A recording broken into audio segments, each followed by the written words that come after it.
Maths और reasoning जैसे subject है ना, तो आपको देखिए कई बार हमने मैथ्स सर बहुत बार पढ़ लिया, जब टीचर पढ़ाता है तो समझ में आ जाता है, लेकिन बाद में भूल जाते हैं। तो ये क्यों होती है समस्या?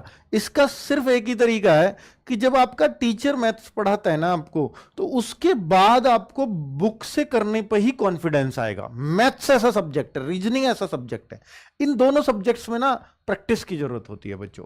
तो इसके साथ आपको मैथ्स के साथ विशेषकर मैं कह रहा हूं कि आपको साथ में बुक से जरूर करना चाहिए। बुक आपको वो कॉन्फिडेंस देती है कि जो टीचर ने सवाल छुआ नहीं, चाहे वैसा ही था, पर बुक वाला हमने कर लिया, तो एक कॉन्फिडेंस आपके मन में पैदा होगा।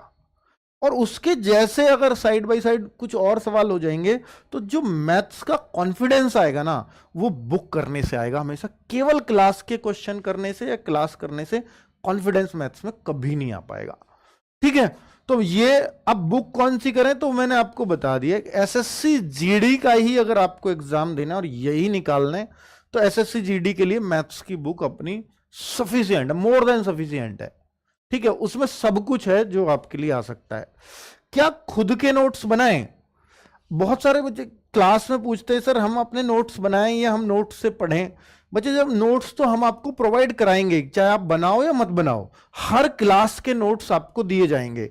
बट आप खुद के बनाएं या ना बनाएं, इसमें अगर आप कंफर्टेबल हैं कि सर मेरे का बहुत समय नहीं जा रहा है, मैं क्लास के साथ ही तैयार कर ले रहा हूं और तैयार करते करते ही मुझे याद हो जा रहा है, तो आप नोट्स बनाओ।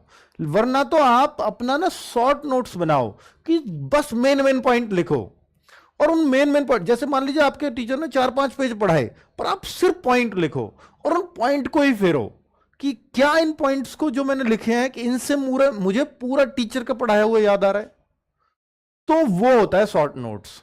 और अगर आप ये सोचते हो कि नहीं सर मुझे तो फिर टीचर का पढ़ाया हुआ याद नहीं आ पा रहा है, तो फिर वहां पर आप देखो कि आपने शॉर्ट नोट्स जो बनाए और आपको जो नोट्स हमने प्रोवाइड करवाए हैं, टीचर ने जो सब कुछ डिट्टो पढ़ाया होगा, वो हम आपको नोट्स प्रोवाइड कराएंगे, हर क्लास की पीडीएफ उस क्लास के आगे ही लगी होगी एप्लीकेशन में, तो वहां उससे आप मिलान कर लें, तो आपको बार बार क्लास नहीं देखनी पड़ेगी।